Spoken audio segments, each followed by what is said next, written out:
Allahumma salli wa sallim ala nabiyyina Muhammad wa ala alihi wa sahbihi ajma'in. Wa ba'd. Jamaah sekalian rahimani wa rahimakumullah. Dalam hadis Imam Bukhari dan Imam Muslim, Aisyah radhiyallahu anha menceritakan ketika hari raya ada dua orang wanita, dua orang jariyah, usia anak-anak, usia remaja, yang sedang bermain rebana dan bernyanyi di rumah Rasulullah sallallahu alaihi wasallam. Saat itu masuklah Abu Bakar As-Siddiq radhiyallahu an. Dan Abu Bakar As-Siddiq kaget melihat ada dua orang perempuan yang sedang bernyanyi dan bermain rebana di rumah Rasulullah sallallahu alaihi wasallam. Dan beliau pun dengan keras mengatakan, "Amazamiru syaitan fi baitin Nabi?" Apakah ada suara seruling setan di rumah Nabi? Ucapan Abu Bakar ini terdengar oleh Rasulullah sallallahu alaihi wasallam. Maka saat itu Rasul pun membuka tirai dan berkata kepada Abu Bakar, "Ya Aba Bakar, da'huma." Wahai Abu Bakar, biarkan mereka berdua. Biarkan mereka berdua main rebana, nyanyi. Inna likulli qaumin 'idan. Di hadis yang lain, inna likulli ummatin 'idan. Setiap kaum, setiap umat itu ada hari rayanya masing-masing. Wa hadza 'iduna. Hari ini kan hari raya kita. Jamaah sekalian, hadis tadi kita memiliki banyak pelajaran. Di antaranya adalah bahwa umat Islam sudah memiliki hari rayanya masing-masing dan tidak diperkenankan bagi seorang muslim atau muslimah menyemarakkan hari raya yang bukan hari rayanya. Sehingga kalimat inna likulli qaumin 'idan, setiap kaum ada hari rayanya sendiri-sendiri, ini menunjukkan bahwa hendaknya umat Islam mencukupkan diri dengan hari rayanya saja. Dan kita sudah sangat banyak, bukan hanya Idul Fitri, Idul Adha. Yang pertama, dalam hadis Imam Nasa'i, Imam Muslim, bahwasanya Rasul mengatakan, Yaumul Arafah wa yaumun nahri wa ayyamut tasyrik kulluha 'iduna ahlul Islam. Hari Arafah tanggal 9 Zulhijjah, yaumun nahri hari penyembelihan 10 Zulhijjah, wa ayyamut tasyrik dan hari-hari tasyrik 11 sampai 13, total 5 hari, dari 9 sampai 13 total 5 hari. Rasul mengatakan kulluha 'iduna, semuanya adalah hari raya kita orang Islam. Jadi ini di luar Idul Fitri. Jadi kalau ditotal dengan Idul Fitri ada 6. Belum lagi hari Jumat yang juga disebut dengan hari raya.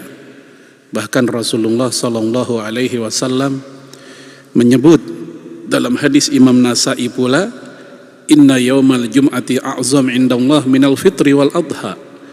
Sesungguhnya hari Jumat itu lebih agung di sisi Allah dibanding Idul Fitri dan Idul Adha. Dan kita tahu hari Jumat datangnya tiap pekan. Jadi kalau ditotal dalam setahun hari raya umat Islam sudah sangat banyak. Maka harusnya umat Islam berpuas diri dengan hari rayanya saja, tidak perlu ikut menambah atau ikut menyemarakkan hari raya agama lainnya. Ini pelajaran yang pertama. Yang kedua, kisah tadi atau hadis tadi juga menunjukkan bahwa berbahagia, berekspresi dengan gembira ketika hari raya, selama kegembiraan itu masih wajar, tidak berlebihan dan tidak melanggar syariat, maka hal itu diperkenankan. Termasuk diantaranya adalah yang dilakukan oleh kedua anak gadis tadi, bernyanyi dan main rebana. Adapun masing-masing negeri, masing-masing bangsa umat Islam punya ekspresi yang berbeda-beda. Yang terjadi saat itu, itulah sampel di masa Nabi. Adapun di masa kemudian, silahkan saja di antara umat Islam ingin menciptakan variasi ekspresi kegembiraannya, dengan catatan tadi tidak ada syariat yang dilanggar, tidak mengandung khamr, tidak mengandung perjudian, tidak mengandung kelalaian yang membuat kita lupa kepada Allah. Maka semua macam bentuk kegembiraan silahkan. Dalam hadis Imam Ahmad, hadis Bukhari juga ada, bahwa ketika hari raya dahulu kaum muslimin, khususnya orang Ansor, itu mereka berkumpul di halaman Masjid Nabawi. Buat apa? Mereka bermain pedang, tarian pedang. Bahkan Rasulullah SAW ikut hadir dalam permainan mereka. Rasulullah merundukkan badannya supaya Aisyah radhiyallahu anha ikut nonton. Aisyah meletakkan dagunya di atas pundak Rasulullah sallallahu alaihi wasallam sambil memandang orang-orang Habasyah, Ethiopia, yang sedang main pedang di halaman Masjid Nabawi saat lebaran saat itu.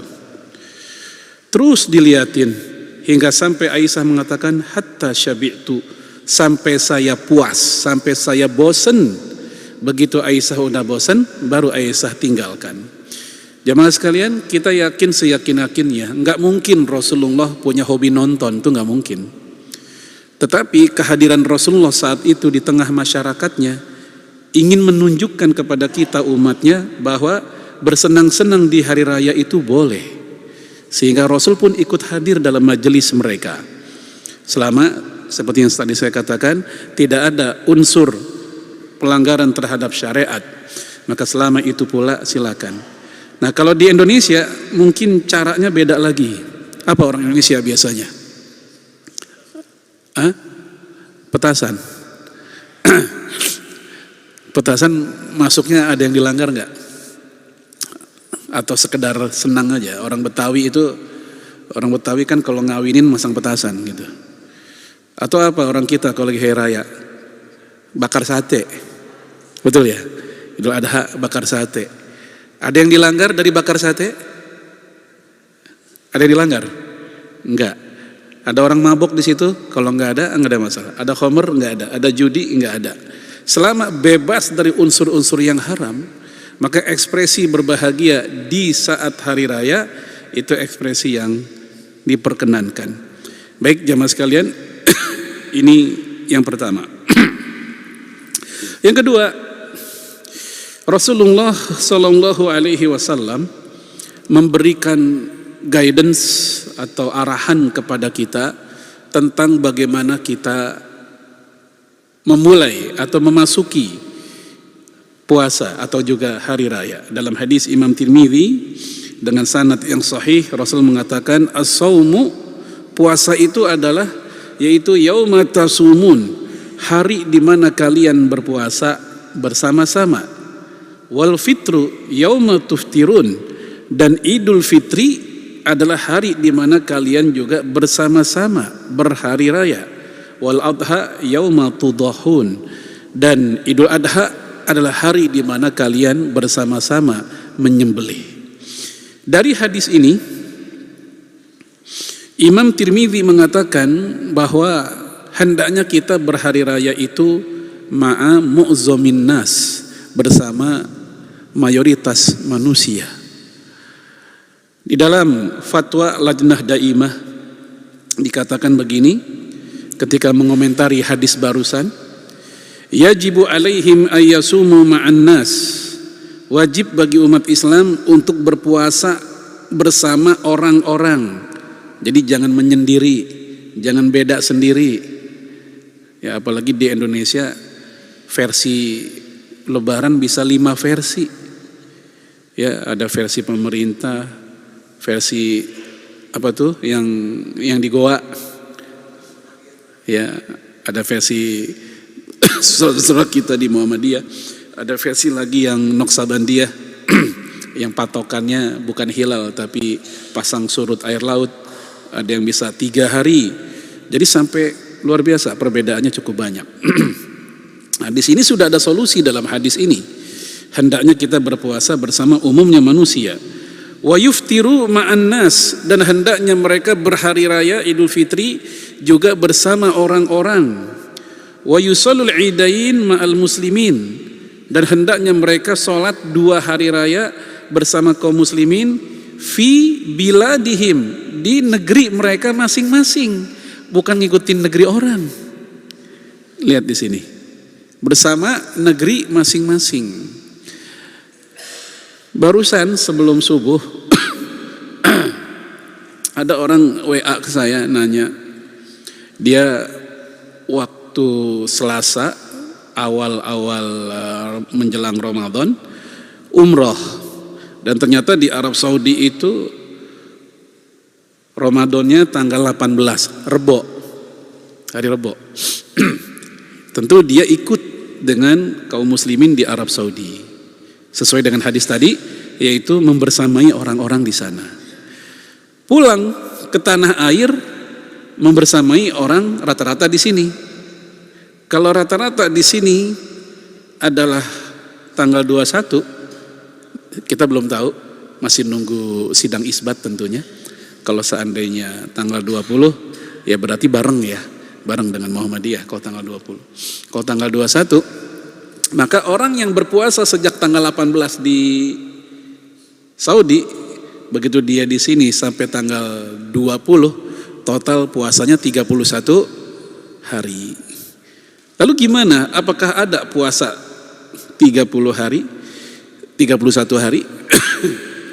Di dalam kitab Mughni Muhtaj, salah satu kitab induk mazhab Syafi'i, bahwa karena teorinya adalah hadis barusan, yaitu berpuasa berlebaran bersama mu'zamun nas, bersama kaum muslimin yang umumnya di negerinya masing-masing, apa yang dia lakukan itu benar, walaupun akhirnya berdampak pada puasanya 31 hari.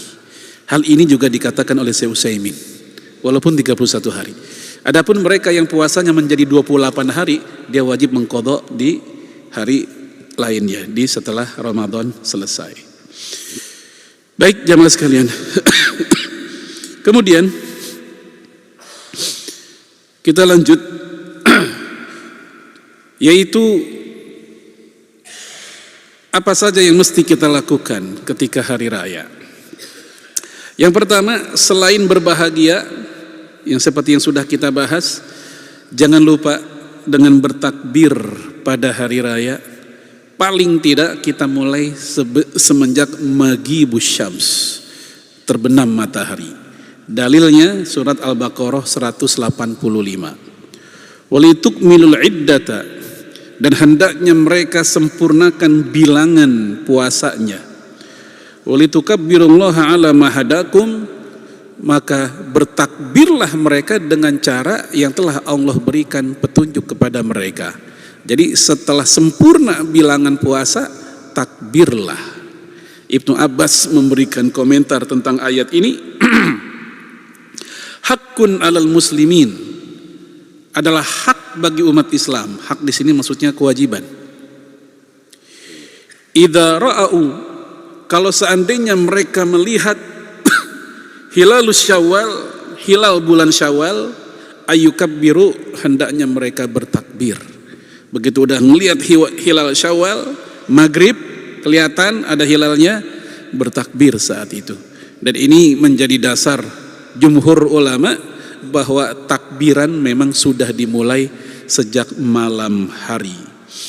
Imam Syafi'i mengatakan dalam kitab Al-Um, Sami'tu min arda min ahli ilmi bil Quran. Aku mendengar dari orang yang aku ridhoi keulamaannya, keilmuannya tentang Al-Quran, bahwasanya ayyakula litukmilul iddah, yang dimaksud dengan sempurnakan jumlahnya adalah yaitu iddatu shaumi syahri Ramadan, jumlah puasa di bulan Ramadan, yaitu tadi semenjak terbenam matahari. Lalu kata Imam Syafi'i, fa idza ra'au hilal Syawal, kalau seandainya hilal Syawal udah kelihatan, ahbabtu ayyukabbiron nas, aku suka kalau orang-orang bertakbiran, jamaatan, berjamaah. Jadi takbiran berjamaah itu ya ada rekomendasi dari para ulama, takbirnya berjamaah. Wa furada, atau sendiri juga boleh, fil masjid, di masjid, wal aswaq, di pasar-pasar, wa turuq, di jalan-jalan, wal manazil, di rumah-rumah, wa musafirin, baik orang yang sedang musafir, orang mudik berarti yang lagi mudik, dia sehari sebelum lebaran misalnya, terus mungkin perjalanan jauh sampai malam-malam pun masih di perjalanan, hendaknya dia juga bertakbir. Wa mukimin, demikian pula orang yang lagi enggak mudik, mukimin, yang sedang mukim, fi kulli hal, di semua keadaan hendaknya mereka bertakbir. Wa aina kanu, dimanapun saja mereka berada. Wa ayuzhiru at-takbir, dan hendaknya takbir itu ditampakkan, jangan diam-diam ngumpet-ngumpet, tapi ditampakkan takbir itu. Kemudian wala yazalun, dan hendaknya itu takbir terus-terusan. La yazal artinya enggak pakai berhenti, terus aja takbir. Ya, yukabbiruna hatta yakdua ilal musalla, mereka bertakbir terus-terusan sampai pagi menuju lapangan. Jadi kebiasaan orang Indonesia yang takbiran sampai pagi, sampai subuh, itu dari sini sumbernya, kitab Al-Um Imam Syafi'i. Kemudian wa ba'dal gudu hatta yakhrujal imam li shalah thumma yada'u at-takbir. Nah, terus dia takbir sampai imam keluar, imam menuju mimbar. Nah, begitu imam menuju mimbar baru selesai takbirannya. Ini konteksnya Idul Fitri. Sebab kalau Idul Adha takbiran baru berhenti kalau hari tasyrik berakhir. Nah, Idul Fitri begitu imam ke mimbar selesai takbirannya. Baik jamaah sekalian, dari sinilah barangkali kenapa masyarakat Indonesia itu kalau takbiran waktu zaman kita kecil dulu kan begitu. Ya, di jalan kadang pakai benduk, bawa gerobak segala rame-rame, ada yang pakai mobil pick up begitu. Ya. Baik, ini tentang apa yang dikatakan oleh Imam Syafi'i. Kemudian di dalam kitab yang lain, Sayyid Sabiq dalam kitab Fikih Sunnah, wa qala qaum, segolongan kaum berkata, at-takbir min lailatul fitri, bahwa takbir itu dimulai sejak malam Idul Fitri, malam takbiran istilah kita di sini. Idza ra'au al-hilal, kalau mereka ngelihat hilal, hatta yakdua, sampai pagi, sampai subuh, ilal musalla, sampai ke musola. Ini musola di sini di zaman dulu itu bukan musola langgar atau surau istilah orang kita. Ini musola di sini adalah di zaman itu adalah al-maidan fi babi syarqil al-Madinah, yaitu lapangan di pintu sebelah timur kota Madinah. Ya, ada lapangan sebelah pintu timur kota Madinah, itu dulu biasa dipakai buat sholat id. Ya, sholat idnya Rasul dan para sahabat biasanya di lapangan kecuali kalau hujan. Ya. Wa hatta yakhrujal imam, sampai imam keluar. Kemudian dalam kitab yang lain, Al-Mawsu'ah Al-Fiqhiyah Al-Kuwaitiyah, amma takbir fi Idul Fitri fayara jumhur al-fuqaha annahu yukabbiru fihi jahron. Menurut mayoritas ulama, bertakbir itu hendaknya jahron, dikerasin. Ya, bukan hanya sir, masing-masing kerasin suaranya. Kecuali mazhab Hanafi. Dalam mazhab Hanafi mereka bertakbirnya dengan suara lirih. Tapi mayoritas fuqaha mengatakan dengan suara dikeraskan, baik sendiri atau berjamaah, itu opsi yang masing-masing silahkan kita lakukan, pilih aja. Kemudian bukan hanya takbir, sunnah selanjutnya adalah ketika hari raya mandi. Walaupun tanpa hari raya pun orang Indonesia udah mandi tiap hari sebenarnya. Tapi dalam konteks ini kita niatkan secara khusus sebagai mandi di hari raya. Wal ghuslu lil Id ghairu wajib. Mandi untuk hari raya bukan kewajiban. Wa qad haka Ibnu Abdul Bar al-ijma' alaih. Ibnu Abdul Bar menghikayatkan, menceritakan adanya ijma' tentang hukum mandi sunnah itu di hari raya. Tidak ada khilafiyah. Ya, dengan cara yang sama dengan cara mandi janabah. Walaupun kita dalam keadaan tidak junub, walaupun kita enggak dalam keadaan selesai haid, ibu-ibu, namun ketika mandi hari raya tata caranya seperti itu. Dari mana dalilnya? Informasi dari Ibnu Umar radhiyallahu anhuma. Dalam kitab Imam Al-Busiri Al-Ittihaf Al-Khairah diceritakan Muhammad bin Ishaq, ahli hadis, ahli sejarah, bertanya kepada Nafi. Nafi tabi'in yang merupakan pelayan dari Ibnu Umar. Ya, qultu li Nafi, aku bertanya kepada Nafi, kaifa kana Ibnu Umar radhiyallahu anhuma. Ibnu Umar itu gimana dia yasna'u yaumal id, ketika di hari raya apa yang dia lakukan. Kenapa Ibnu Umar kok jadi patokannya? Karena Ibnu Umar itu dianggap manusia paling ketat dalam menjalankan sunnah Nabi, sehingga apa yang beliau katakan paling tidak ini bisa menjadi cerminan. Begitulah kurang lebih yang Nabi lakukan ketika di hari raya. Apa katanya? Yang pertama, kana yashhadu shalah al-fajri ma'al imam. Ketika hari raya dia sholat subuh bersama imam. Thumma yarji ila baitihi. Selesai sholat dia pulang ke rumahnya. Fayaktasil ghuslahu minal janabah. Lalu setelah sholat baru mandi. Jadi mandinya setelah sholat subuh.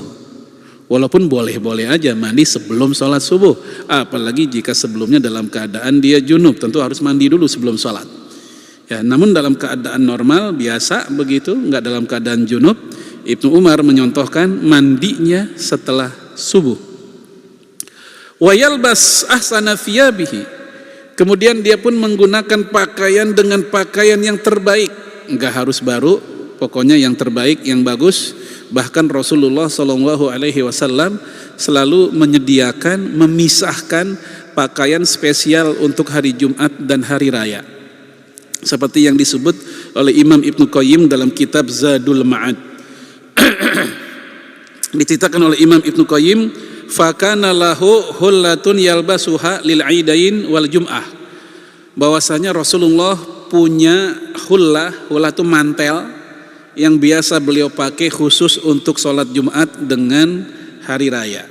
Marrotan kana yalbas burdain akhdarain, sesekali beliau pakai yang warnanya hijau. Nabi pernah pakai warna hijau begitu. Wa marrotan burdan ahmar, pernah juga menggunakan yang warnanya merah. Jadi lumayan ngejreng juga warnanya. Jadi Nabi pernah pakai hijau, Nabi juga pernah pakai merah. Nah, kalau kita pengen pakai warna lain nggak ada masalah. Ini masalah selera. Kalau masalah warna, ini sunnah mubahah, sunnah Nabi yang mubah diikuti dan mubah juga kita pilih warna lain. Ya, tapi kalau kita ingin pakai yang putih atau hijau atau merah tadi yang Nabi pakai, silakan. Kita lanjut. Kemudian wa yatatayyabu bi ahsani ma indah. Lalu setelah pakai pakaian yang bagus, yaitu menggunakan minyak wangi yang juga terbaik. Menggunakan minyak wangi, parfum yang juga yang terbaik. Walaupun parfum terbaik ini kalau kita pikir-pikir ini akhirnya juga relatif. Ya, terbaik, paling enak, kata siapa dulu? Ya, kata kita, selera kita ini minyak wangi enak. Kata orang sebelah, puyeng dia sama minyak wangi kita. Begitu kan, masalah ini masalah yang tidak bisa dipukul rata. Yang penting ada minyak wangi yang kita gunakan. Tsumma yakhruj hatta ya'tiyal musalla. Kemudian dia pun keluar, setelah udah rapih dia keluar menuju lapangan. Fayajlis fihi, langsung duduk, nggak pakai sholat tahiyatul masjid. Kenapa? Karena emang lagi di lapangan, bukan di masjid. Kecuali kalau kita sholatnya di masjid. Dari fuqaha 4 mazhab, jamaah sekalian, 3 mazhab mengatakan sholat id itu di lapangan. 3 mazhab. Adapun mazhab Syafi'i mengatakan sholat id itu di masjid. yang besar yang mampu menampung orang kampung tersebut. Kalau seandainya itu masjid nggak mampu menampung, barulah di lapangan. Nah, pertanyaan kita, kenapa dalam mazhab Syafi'i tetap di lapangan, lebih mendorongnya di lapangan, di masjid, bukan di lapangan. Di lapangan itu opsi kalau ya masjid udah nggak nampung. Dalam fikih mazhab Syafi'i itu karena Rasulullah selalu di lapangan, karena Masjid Nabawi saat itu nggak pernah menampung, nggak pernah mampu menampung jamaah yang begitu banyak, sehingga wajar Rasulullah selalu di lapangan. Cuman sekali di masjid ketika hujan. Nah, dengan berpikir seperti itu, tetap hukumnya adalah di masjid dengan syarat dia mampu menampung. Kalau udah nggak mampu menampung, baru di lapangan. Itu dalam fikih mazhab Syafi'i. Nah, sementara jumhur mengatakan tadi di lapangan. Fa idza ja'al imam, begitu imam datang, shalla ma'ah, maka Ibnu Umar pun salat bersama imam, thumma yarji fa yadkhul masjidan Nabi alaihi salatu wassalam. Selesai salat, udah kelar salat Id, dia pun pulang, tapi enggak langsung pulang, datang dulu, masuk dulu ke Masjid Nabawi. Buat apa dia Masjid ke Nabawi? Fa yusalli fihi rakaatain, dia salat lagi 2 rakaat. Maka ini menunjukkan bahwa selesai salat Id, kita ingin sholat duha, silahkan. Enggak terlarang sholat duha walaupun kita habis sholat Id. Tsumma ya'ti baitah, kemudian setelah itu barulah dia pulang ke rumahnya. Baik jemaah sekalian, ini ada rentetan adab-adab yang begitu banyak yang disampaikan dalam hadis ini, mulai dari masalah rapi-rapinya, pakai pakaian terbaiknya, pakai minyak wanginya, mandinya barusan, kemudian warna pakaiannya, itu luar biasa, udah didetilkan oleh para ulama kita dalam ya sejarah tadi. Lalu dianjurkan makan dulu sebelum sholat Idul Fitri, namun kebalikannya tidak makan dulu sebelum sholat Idul Adha. Dalilnya hadis Imam Bukhari. Kana Rasulullah sallallahu alaihi wasallam la yaqdu yaumal fitri. Bahwasanya dahulu Rasulullah alaihi salatu wasallam tidaklah keluar di pagi hari di Idul Fitri hatta yakula tamarat, sampai dia makan beberapa butir kurma dulu. Tamarat kurma yang udah pada keriput, kurma yang udah pada gelap warnanya. Kalau masih muda rutob, kemudian tamarat. Yang dimakan oleh Nabi tamarat. Berapa jumlahnya? Anas bin Malik mengatakan wa yakuluhunna witron. Rasul memakan jumlahnya ganjil. Di sini tidak ada spesifikasi apakah 1, 3, 7, pokoknya ganjil. Jadi kalau bapak-bapak pengen 3, pengen 7, pengen 5, silakan. 101 juga ganjil kalau kuat gitu ya. Pokoknya yang ganjil gitu. Baik jamaah sekalian, boleh enggak orang Indonesia kan begitu, pengennya langsung opor aja begitu sama ketupat. Ada analisa dari Syekh Abdul Muhsin Al-Abad Al-Badar dari Madinah, masih hidup, usianya hampir 100 tahun. Beliau mengatakan dalam syarah Sunan Abi Daud, khususnya ketika beliau menjelaskan hadis bahwa kata Rasul, orang yang di rumahnya ada kurma pasti dia nggak akan pernah kelaparan. Kata beliau, karena kurma di masa itu memang makanan pokok. Memang makanan pokok, nggak bakal kelaparan. Emang secara kultur dan perutnya pun juga udah cocok dengan itu, nggak bakal kelaparan. Sehingga kita lihat hadis-hadisnya, Rasul buka pakai kurma, sahur pakai kurma, ini kurma juga. Nah, kalau hadis itu kita telan mentah-mentah, tidak melihat menganalisa seperti yang dianalisa oleh Syekh Abdul Muhsin. Misal bapak-bapak di rumahnya ada kurma, walaupun 1 ton tapi nggak ada nasi, lapar juga nggak kira-kira? Lapar juga nggak? Lapar. Kenapa? Karena kurma bukan makanan pokok orang kita. Walaupun bapak-bapak makan kurma 1 kotak, kenyang sih kenyang, tapi kenyangnya beda. Tetap ngerasa kurang kalau belum kena nasi gitu. Oleh karena itu, yang tadi ketika ada yang barangkali pengen langsung ketupat sayur aja atau opornya, pun juga jangan disalahkan, karena secara substansi dia tetap sekoridor dengan sunnah Nabi, yaitu kutul balad, makanan pokok sebuah negeri. Hakikatnya itu, makanan pokok sebuah negeri. Kurma adalah makanan pokok di saat itu. Di zaman kita makanan pokoknya adalah beras, maka kalau ada orang yang pengen langsung makan seperti itu pun juga tidak disalahkan. Baik jemaah sekalian, Kemudian dianjurkan ke lapangan setelah itu, bahkan kepada wanita yang haid sekalipun, anak kecil juga, atau wanita yang sehari-harinya dipingit sekalipun, dianjurkan untuk meramaikan. Dalam rangka apa? Bahwa kebahagiaan Idul Fitri ini milik siapapun, dan juga syiar di hadapan orang-orang kafir bahwa umat Islam itu kompak, dan kekompakan itu bukan hanya teori, harus kelihatan dan nampak. Ukhuwah itu harus nampak, bukan hanya teori. Dalam kitab fikih sunnah dikatakan yushra'u khurujus sibyan wan nisa fil idain lil musalla min ghairi farqin bainal bakir was saib wasyabah wal ajuz wal haid. Disyariatkan untuk keluar menuju lapangan baik anak kecil, perempuan di hari raya itu untuk ke lapangan tanpa ada perbedaan, baik yang gadis, yang udah nikah, yang masih muda, yang nenek-nenek, yang haid, semua keluar.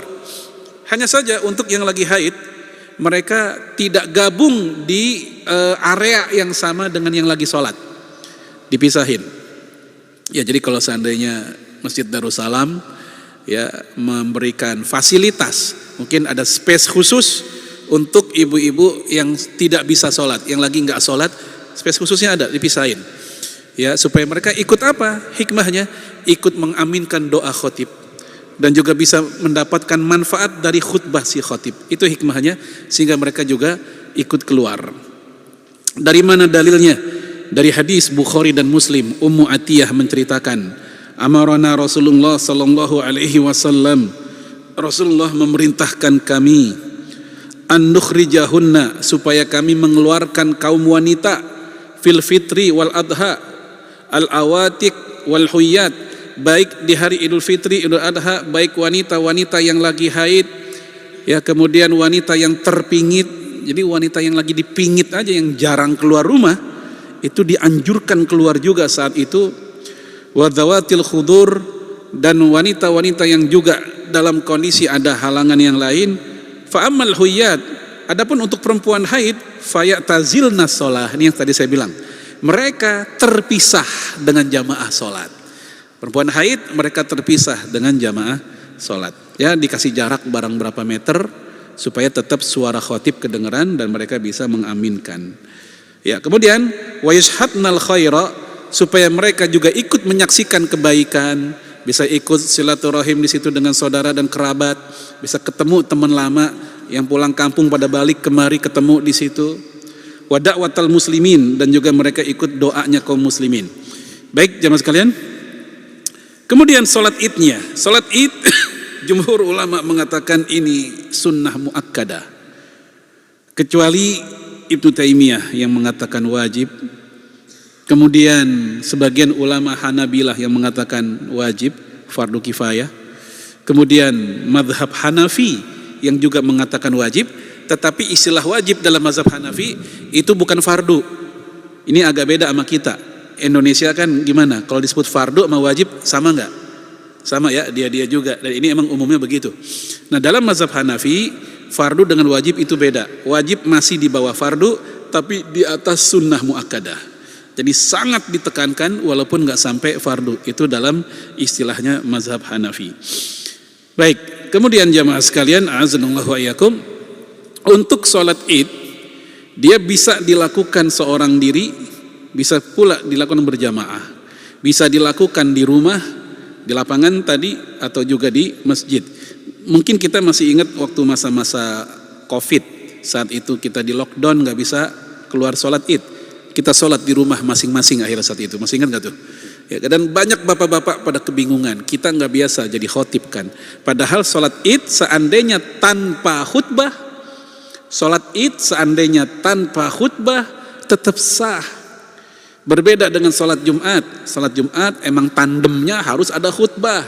Tapi kalau untuk sholat id, seandainya tanpa ada khutbah, karena kita juga nggak ngerti ini misalnya, atau bapak-bapak anggaplah saking capeknya atau lagi sakit ketika sholat id, nggak bisa ikut sholat id. Nah, udah mulai seger, besok tanggal 2 Syawal, boleh kita mengqadha sholat id. Nah, karena kita nggak biasa khutbah id misal, akhirnya kita sholat saja tanpa khutbahnya, tetap sah. Ya, dari mana dalilnya? yaitu dari hadis Imam Ibnu Majah dengan sanad yang sahih. Ketika Rasulullah alaihi salatu wasalam ingin khutbah, Rasul berkata begini, faman ahabba ayajlisa lil khutbah falyajlis. Siapa yang pengen dengerin khutbah, silakan dia duduk. Kalau memang pengen dengerin, duduk. Waman ahabba ayadhhab falyadhhab. Siapa yang pengen pergi, nggak mau dengerin khutbah, silakan dia pergi. Dari sini menjadi dalil buat makmum, buat kita jamaah, dengerin khutbah itu sunnah, nggak sampai wajib. Sebagaimana adanya khutbah itu sendiri. Dalam kitab fikih sunnah dikatakan al khutbatu ba'da sholatil id sunnah. Khutbah setelah sholat id adalah sunnah. Wal istima'u ilaiha kadzalik, dan mendengarkan khutbah juga sunnah. Maka ini penting buat para khotib khususnya, mohon maaf, jangan sakit hati, jangan baper. Kalau lagi mau mulai khutbah, ada jamaah yang pada berdiri, pada pengen pergi. Ya, apalagi yang pergi dia kenal. Emang si Anu kalau gue ngomong kabur mulu itu, misalnya gitu. Ini si khotib jangan baper. Ya, baik sangka aja. Oh, mungkin dia seperti yang di sini. Rasul pun memberikan ruang kok, kata Rasul, yang mau dengerin hayo, yang mau pergi silakan. Ya. Tapi jamaah sekalian, walaupun tadi udah kita bahas, memang sebagusnya mah kompak. Sebagusnya kompak, sejak awal sampai akhir, datang bareng, pulang bareng, sebagusnya begitu. Namun faktanya kan masing-masing orang punya keperluan yang beda. Kadang ibu-ibu anaknya nangis, dan nangisnya itu cukup mengganggu jamaah lain. Akhirnya si ibu ini pun pulang duluan, kita maklum. Ya, atau mungkin bapak-bapak juga, dia harus mudik saat itu pakai kereta misal, dan tiketnya anggaplah jam 9 misalnya, ternyata khotibnya cukup lama ceramahnya, terpaksa dia pun bangun duluan. Kita pun juga maklum, dan ini sudah cukup memadai bahwasanya hal itu sunnah bukan kewajiban. Kemudian disunahkan pula sholat dari sholat id kita pulang lewat jalan yang berbeda. Dan hal ini Rasulullah Shallallahu Alaihi Wasallam sangat sering melakukan, walaupun pernah juga Rasulullah lewat jalan yang sama, nggak selalu lewat jalan yang beda. Nah tentu kita yakin Rasulullah lewat jalan yang beda bukan karena iseng, pasti ada hikmah, ada pelajaran kenapa Rasulullah lewat jalan yang berbeda.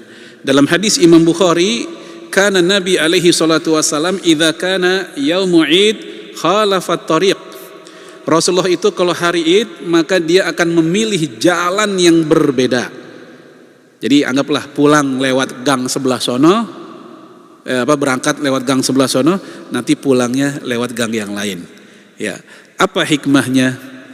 Kita lihat penjelasan Imam Ibnu Hajar dalam kitab Fathul Bari, jilid kedua, halaman 473, Darul Fikr. Kata Imam Ibnu Hajar begini. Wakil disebutkan liyazura aqaribahu al-ahya wal amwat. Kenapa Rasulullah pulang lewat jalan yang berbeda ketika sholat id, pulang sholat id, dalam rangka menziarahi kerabatnya yang masih hidup dan yang sudah meninggal. Berarti kemana tuh kalau udah meninggal? Ke kubur. Nah mulai saat ini jangan lagi bid'ahkan. Jangan dibid'ahkan orang ke kuburan ketika hari raya. Kenapa? Rasulullah melakukan. Ketika hari raya ke kubur sepulang dari sholat id. Dikatakan dalam kitab Fathul Bari seperti itu. Bahwasanya Rasulullah menempuh jalan yang berbeda karena dalam rangka berziarah. Kemana tadi? Pertama, aqaribahu, ke kerabatnya. Kalau di kita mah mungkin ke orang tua. Apalagi? Ke abang yang paling tua. Kayak gitu. Sama kayak budaya orang Indonesia sebenarnya. Cuman kalau orang Indonesia, karena biasanya kalau langsung pulang ya sama keluarga kecil dulu, sama keluarga kita dulu, baru setelah beres, setelah itu baru kita keluarkan. Nah, kalau Rasulullah saat itu langsung sepulangnya mereka diparanin oleh Rasulullah, diziarahi, termasuk juga bagi yang meninggal. Ini satu kitab Fathul Bari. Kita lihat kitab yang lain. An-Najm al-Wahad, Syarah al-Minhaj, Imam Ad-Damiri. Imam Ad-Damiri juga mengatakan seperti itu. Liyazura kubura aqaribahu fihima. Rasulullah pulang jalannya beda itu dalam rangka mengunjungi makam, kuburan kerabat-kerabatnya fihima di 2 hari raya.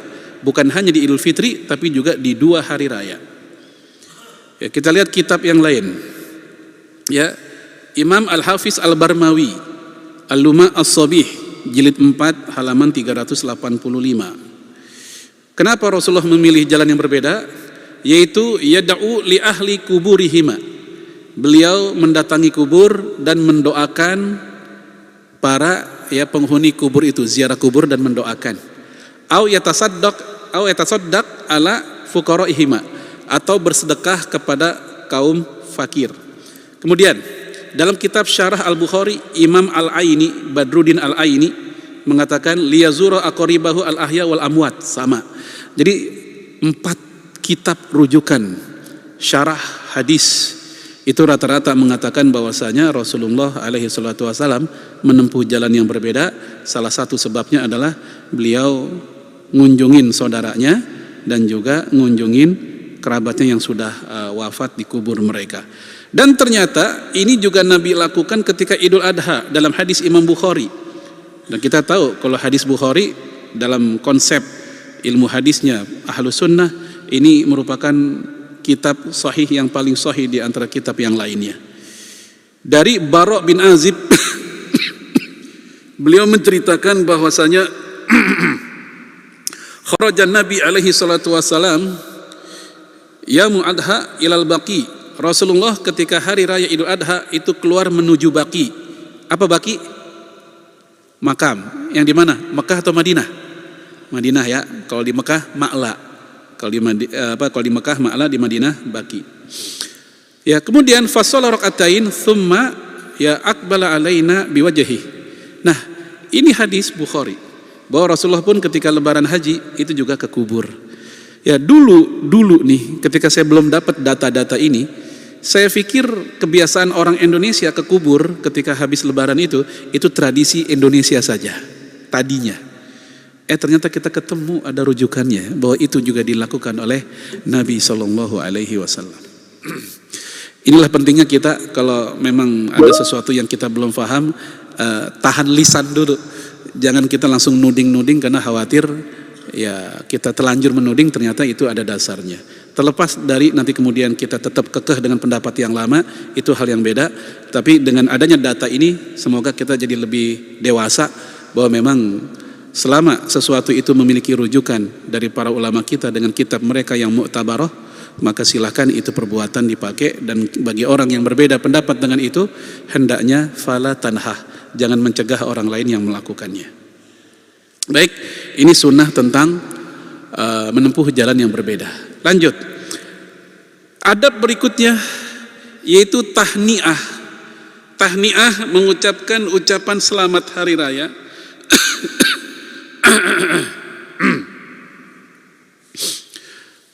Syekh Muhammad Shalih Utsaimin mengatakan at-tahni'atu bil id jaizah. Ngucapin selamat hari raya itu boleh. Walaisa laha tahni'atun makhsusah, dan tidak ada kalimat baku tentang bagaimana ngucapin kata selamat. Bebas aja. Orang Indonesia punya kebiasaan apa? Minal aidin wal faizin. Sebenarnya sih itu potongan ya. Aslinya kan panjang. Ja'alanallahu wa iyyakum minal aidin wal faizin. Semoga Allah menjadikan kita dan Anda termasuk orang-orang yang kembali dan orang-orang yang menang. Kembali maksudnya kembali bersih. Ya, kemudian yang lebih masyhur di kalangan sahabat, taqabbalallahu minna wa minkum. Terus dari Nabi gimana? Kata Imam Ibnu Hajar, tidak ada dari Nabi. Ya, ada hadis ya taqabbalallahu minna wa minkum itu kata Imam Ibnu Hajar dhaif. Sehingga wajar dikatakan di sini tidak ada kalimat spesifik, tidak ada kalimat baku. Kalimat apapun yang baik-baik, yang bagus-bagus silakan dipakai, dan masing-masing negara atau budaya itu lain-lain. Ada yang sekedar Id Mubarak begitu doang, Idukum Mubarak. Ada juga yang kullu amu antum bi khair, kan gitu. Nah, ini semua kalimat-kalimat baik, mengandung doa, mengandung kalimat harapan-harapan. Silakan, tidak ada kalimat yang khusus. Dikatakan oleh Syekh Utsaimin begini, bal ma'tadahun nas fahuwa jaiz ma lam yakun ithma. Ya, semua kalimat yang biasa dipakai oleh orang-orang, semua kalimat yang biasa dipakai sama orang-orang, selama kalimat itu malam yakun ithma, enggak ada mengandung dosa atau maksiat, pakai aja, enggak apa-apa. Gitu. Baik jamaah sekalian, ini tentang masalah ngucapin selamat hari raya. Terus bagaimana dengan bersalam-salaman dan berpelukan? Kan bisa begitu tuh, salam-salaman, berpelukan di hari raya. Biasanya sebagian perumahan atau kampung setelah sholat id itu ngapain biasanya? Berdiri, baris kan gitu ya. Kemudian salaman semuanya. Pengen ya ngabisin semua dah, sehingga supaya nggak perlu masuk ke rumah masing-masing. Dihabisin semua dah, salaman beres semuanya. Ibu-ibu, bapak-bapak kan gitu, terpisah. Apa kata Syekh Utsaimin? Hadhil asya la ba'sa biha. Ini semua nggak apa-apa. Li'annan nas, karena orang-orang yang melakukannya la yattakhidunaha ala sabili ta'abbud, melakukan hal itu enggak ada maksud untuk ibadah.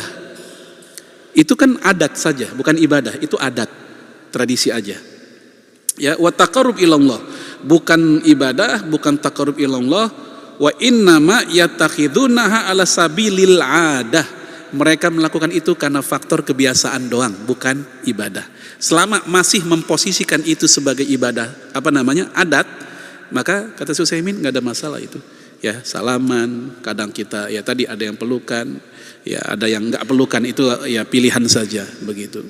Baik jamaah sekalian, ini tentang masalah mengucapkan selamat hari raya. Kemudian yang terakhir, ini yang sempat kita bahas di awal, mengadakan hal-hal yang menggembirakan selama tidak mengandung maksiat.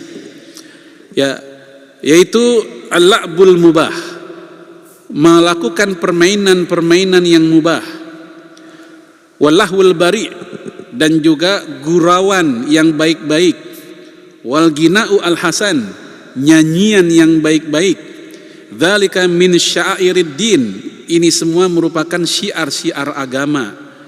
Ya, allati syara'ahullah fi yaumil id, yang Allah tetapkan di hari raya. Jadi jamaah sekalian, apapun permainannya, selama itu baik, ya permainannya baik, gurauannya baik, silahkan hal itu dilakukan ketika di hari raya. Itu merupakan riyadhatun lil badan, itu merupakan riyadhah, olahraganya badan kita, dan juga tarwihan anin nafs, itu juga merupakan rehat untuk jiwa kita. Dan supaya orang luar tahu, supaya orang Yahudi dan Nasrani tahu bahwa Islam itu bukan agama yang kaku sebagaimana tuduhan mereka. Ya kan, mereka menganggap Islam itu kebanyakan perintah, larangan, aturan, nggak ada rehat-rehatnya. Tidak. Ya Islam, ya kita diizinkan oleh agama ini, ya baik di Idul Fitri, Idul Adha, dan momen-momen menggembirakan lainnya untuk melakukan aktivitas yang mubah tadi. Kita tahu Rasulullah alaihi salatu wasallam dulu saat itu bukan lebaran, bukan Idul Fitri, bukan Idul Adha, pernah ketika pulang dari bepergian saja, ya ada seorang wanita yang bernazar kalau Rasulullah pulang selamat, sehat walafiat, ya ini perempuan nazar pengen main rebana dan bernyanyi. Ini dikisahkan oleh Thauban radhiyallahu an dalam hadis Imam Tirmidzi. Nah, Rasul pun pergi. Begitu selesai bepergian, balik dalam kondisi sehat walafiat, ketemu lagi sama itu perempuan. Si perempuan ini cerita, ya ngingetin, saya bernazar, ya ini nazartu an adriba duf wa atagonna, saya bernazar pengen mukul rebana dan bernyanyi di hadapanmu kalau engkau pulang dalam keadaan sehat walafiat. Apa jawaban Nabi? In kunti nazarti fadribi, kalau memang engkau bernazar kayak begitu, fadribi, silakan engkau pukul itu rebana. Nah, kisah ini dikomentari oleh Imam Ali Al-Qari, Imam Asy-Syaukani. Ya, apa kata mereka berdua? Ini menjadi dalil bahwa yang namanya main rebana, kemudian bernyanyi yang baik-baik tentunya, dikala gembira, senang dia Rasul pulang selamat, itu dibolehkan. Sebab kalau itu terlarang, pasti Nabi akan melarang kan. Yang kedua, ini juga menjadi dalil bahwa yang namanya nazar kan nggak boleh pakai nazar maksiat. Nggak boleh nazar maksiat. Ketika Rasul mengizinkan hal itu maksiat bukan jadinya. Bukan maksiat. Maka Nabi mengatakan in kunti nazarti fadribi. Jika engkau memang bernazar kayak begitu, silakan engkau lakukan. Dia pun akhirnya bernyanyi dan mukurbana di hadapan Nabi. Bukan hanya di hadapan Nabi, tapi juga di hadapan Abu Bakar. Abu Bakar datang, Utsman datang, Ali datang, masih nyanyi dan masih main rebana. Kemudian begitu Umar yang datang, ini perempuan langsung ketakutan sendiri. Padahal Umar datang doang, gak ngapa-ngapain. Umar bukan datang ngerampas itu rebana, bukan. Si perempuan ini aja yang ketakutan sendiri dengan kedatangan Umar. Itu rebana dibanting sama dia sendiri dan dia pun duduk ketakutan. Lalu Rasul pun tersenyum dengan mengatakan, ya Umar, inna syaitana, ya sesungguhnya setan itu yafiru anka, kabur darimu. Setan itu kamu lewat aja kabur gitu. Ya apalagi dia gitu. Nah, ini kisah hadis Imam Tirmidzi dan Syekh Al-Albani mengatakan ini hadis sahih.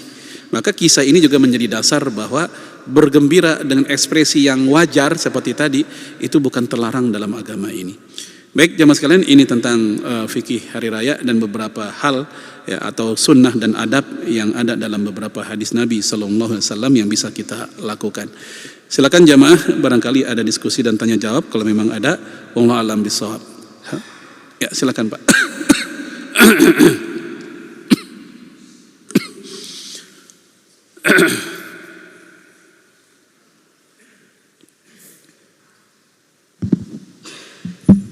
Assalamualaikum warahmatullahi wabarakatuh. Pak Ustaz, kami ada beberapa hal yang mau tanyakan. Pertama, Pak Ustaz sampaikan bahwa selain hari raya Id dan Idul Adha, bahwa hari Jumat pun ada hari raya, Pak. Menurut kami hari Jumat itu Sayyidul Ayam, Pak. Mohon penjelasan itu pertama.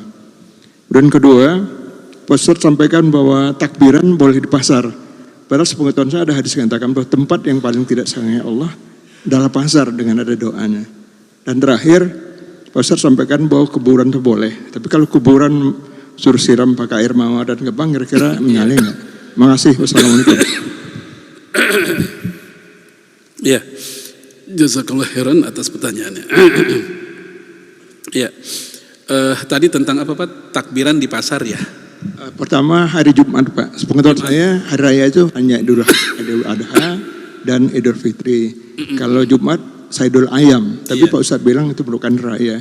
Mohon penjelasannya itu pertama. Yang kedua, sebaik tempat adalah pasar hingga ada larangan yang enggak sayang Allah. Malah kita disuruh baca doa yang doanya saya lupa.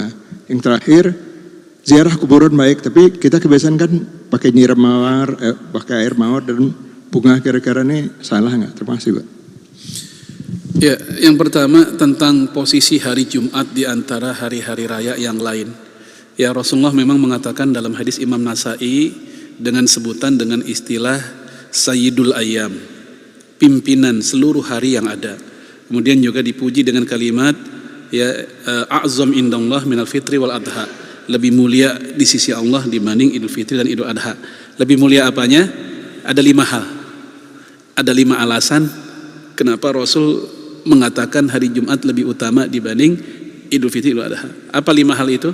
Yang pertama, hari Jumat hari Allah menciptakan Nabi Adam.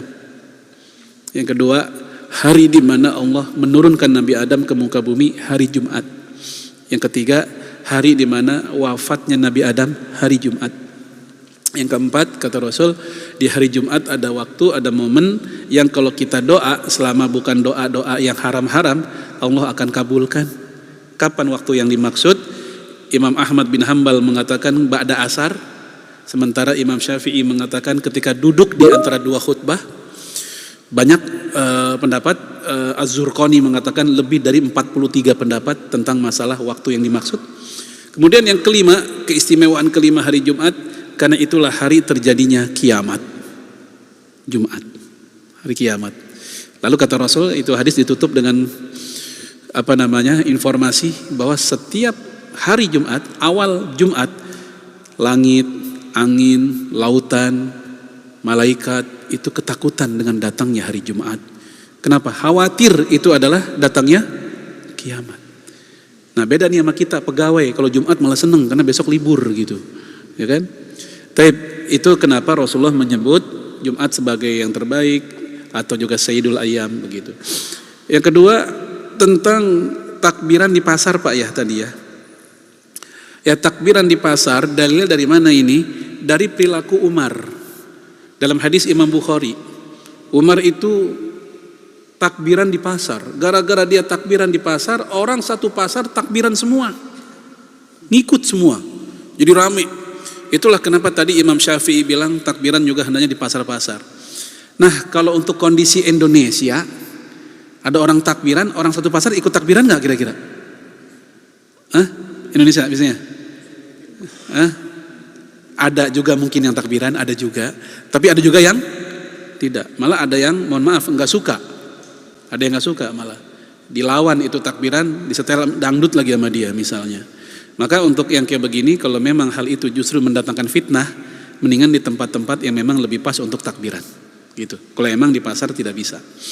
Terus yang ketiga tentang masalah nyiramin air ketika ziarah kubur, ya. Hadis-hadis tentang menyiramkan air ketika ke kubur atau ketika jenazah baru dikubur juga, itu hadis-hadisnya banyak, rata-rata dhaif, tapi karena sanadnya banyak sehingga satu sama lain saling menguatkan, sehingga para ulama mengkategorikan hadis tersebut itu hasan li ghairi, statusnya hasan karena faktor banyaknya jalur, ya. Sehingga ini juga bagian dari adab dan sunnah di saat kita ziarah kubur itu menyiram dengan air, begitu. Baik, adapun untuk masalah menyiram dengan bunga, ini khilafiyah. Untuk bunga itu khilafiyah. Untuk yang air itu ada dalam kitab Al-Mawsu'ah Al-Fiqhiyah Al-Kuwaitiyah. Ya, jumhur ulama dari 4 mazhab mengatakan ya, menyiram air ke kubur di saat ziarah atau mengawali kubur itu, mengawali orang di kubur, itu ada dalam sunnah kata mereka, dan itu boleh diamalkan. Nah, adapun untuk tabur bunga, ini khilafiyah. Sebagian mengatakan boleh, diambil kias dengan hadis Bukhari ketika Rasul melewati 2 kubur yang kata Rasul penghuninya lagi disiksa, kemudian Nabi mengambil pohon kurma dan ditancepin di situ, yang kata Rasul selama ini pohon kurma belum kering, maka si penghuni kubur ini dia akan mendapatkan keringanan. Nah, dari sinilah Imam Ibnu Hajar Al-Haytami mengatakan bolehnya memberikan, ya, bukan hanya kurma, karena nggak semua negara punya pohon kurma, sementara orang meninggal ada di berbagai macam negara. Maka kata Imam Ibnu Hajar boleh dengan pohon-pohon yang lain, dedaunan yang lain, termasuk bunga-bunga. Ini Ibnu Hajar Al-Haytami, bukan Ibnu Hajar Al-Asqalani. Sementara Syekh bin Baz mengatakan tidak boleh, ya, dengan alasan ini menyerupai caranya orang kafir ketika ke kubur. Karena orang kafir itu kalau ke kubur biasanya pakai tabur bunga. Ya, tabur bunga begitu, itu kebiasaan mereka. Jadi dengan ada 2 sudut pandang. Yang pertama mengatakan boleh dengan dalil mengkiaskan yang pelepah kurma tadi.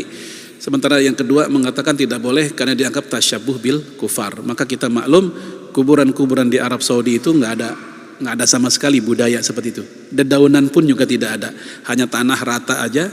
Ya, kadang ada batunya kecil. Ya, di beberapa negeri Teluk juga begitu. Tapi kalau di Indonesia karena negeri yang subur, nggak usah pakai ditanamin juga numbuh sendiri rumputnya. Ya, yang mana sebagian para fuqaha khususnya dalam mazhab Syafi'i itu juga memakruhkan mencabuti rumput. Ini kan ada numbuh rumput nih. Ya, kadang ada orang yang ngerasa pengen dicabut, dirapihin gitu. Itu di antara fuqaha Syafi'iyah itu memakruhkan mencabuti rumput kuburan.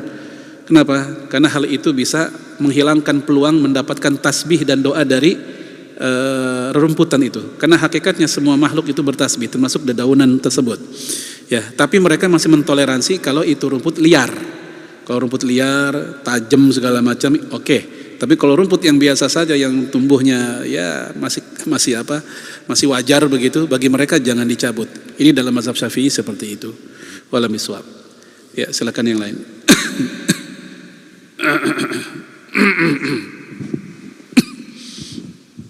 Ada lagi? Cukup Ustaz. Ada. Silakan. Iya, ketika Idul Fitri kan antara yang laki-laki sama yang perempuan itu berjabat tangan itu gimana? Ketika bermaafan antara seorang laki-laki dan orang perempuan saling berjabat tangan itu dengan bagaimana? Perempuan. Ya. Ya. Taib berjabat tangan dengan perempuan lagi lebaran. Wah, ini emang saya jadi ingat zaman dulu dah. Waktu zaman saya kuliah. Lebaran saya nggak keluar kamar, dah dalam aja. Kenapa? Karena orang tua saya dianggap tokoh sesepuh paling tua di kampung. Orang pada datang laki perempuan. Saya di kamar aja. Supaya apa? Supaya nggak salaman. Ya, tapi begitu mulu kan juga nggak bagus ya. Jadi nggak gaul. Terus gimana dong? Ya kita ambil jalan tengah. Karena itu menjadi budaya mereka. Jalan tengahnya apa? Kita wudhu dulu. Kita ambil wudhu. Pas ketemu ibu-ibu atau anak gadis, pas mau salaman, kita bilang, mohon maaf ada air wudhu. Mereka paham kok. Walaupun kadang iseng juga, sholat apaan kan zuhur masih lama, digituin mereka. Tapi yang jelas ya kita jangan sampai kalah set lah gitu.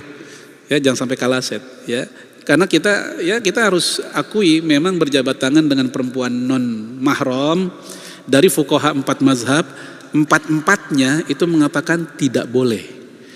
Kecuali sebagian mazhab Hambali, para ulama Hanabilah sebagian, itu masih mentoleransi kalau salamannya dengan ajus, dengan nenek-nenek,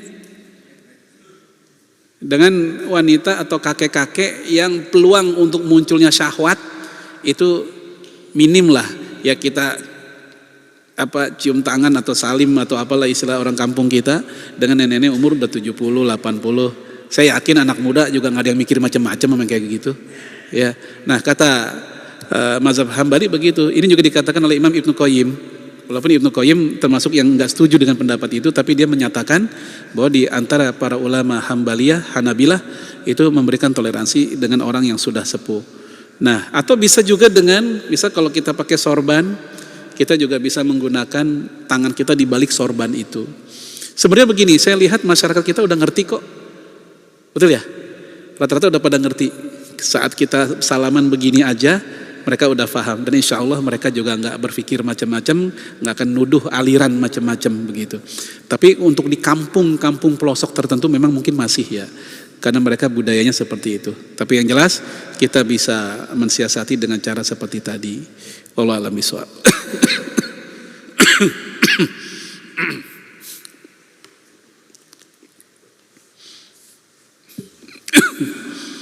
Mungkin cukup ya.